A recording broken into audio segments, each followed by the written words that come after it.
Então, pessoal, como a interpretação gráfica pode aparecer para a gente aí no Enem, tá bom? O que acontece? A interpretação de gráficos é uma coisa que no Enem é muito forte, tá? Várias questões, elas não exigem de você um conhecimento profundo da matéria, desde que você consiga interpretar o gráfico, tá? E aí a interpretação de gráfico tem um peso muito forte para a gente, porque interpretar gráfico às vezes vale mais, dependendo do problema, do que você realmente saber aquele conteúdo que a gente está falando, né? Em alguns casos você tem que associar a interpretação de gráfico com o conteúdo. E aí, de novo, eu vou lembrar vocês que quando a gente fala de interpretação de gráfico, a primeira coisa, você tem que identificar o gráfico que você tem. Não adianta você querer interpretar um gráfico sem você saber qual é aquele gráfico que você vai interpretar. Isso pode causar uma confusão e você errar uma questão possivelmente fácil, tá bom?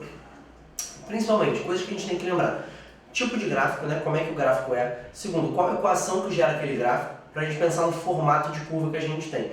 Isso é muito importante da gente ter sempre isso em mente. Qual é a grandeza que eu estou analisando e qual é o tipo de equação que essa grandeza está associada, para eu saber qual é a curva que ela vai formar. Se é uma reta, se é uma parábola, se é uma reta paralela, caso seja uma grandeza constante e assim por diante. Tá bom? Vamos ver como é que isso pode aparecer para a gente numa questão do Enem. O estudo dos movimentos, uniforme e uniformemente variado, é a aplicação física do estudo das funções em matemática. As variáveis dependentes são posição ou espaço, velocidade e aceleração. Já a variável independente é o tempo.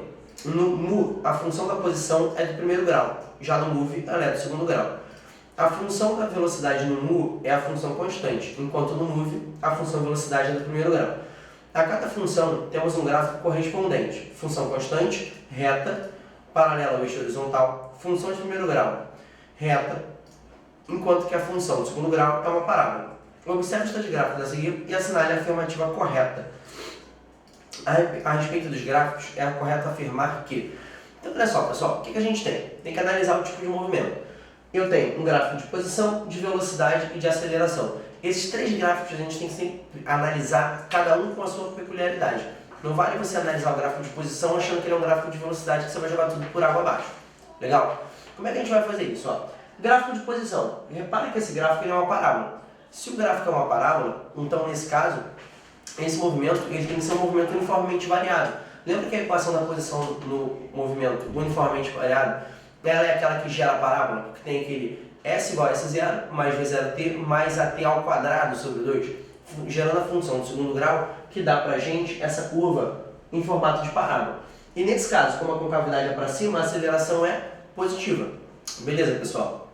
Agora, analisa esse segundo gráfico aqui. A velocidade ela está aumentando, ela está partindo desde o menos 10 até o mais 10. Então a aceleração também é positiva. Por que essa reta é crescente, galera? Porque eu tenho uma aceleração positiva. E a equação que dá pra gente, essa função, né, da equação horária da velocidade, é a do V igual a V0 mais AT. Não tem quadrado, né? É função do primeiro grau, uma reta crescente. Legal? E por último aqui, ó, a gente tem essa aceleração, que ela é o quê? Constante, reta paralela ao eixo horizontal. Então, nesse caso, os três gráficos eles estão bem coerentes. Basta a gente saber se para ser realmente igual, se os valores batem. Então, olha só. Uma aceleração de 5 metros por segundo ao quadrado, em 1 segundo, né, você vai ganhar por segundo 5 metros por segundo de velocidade.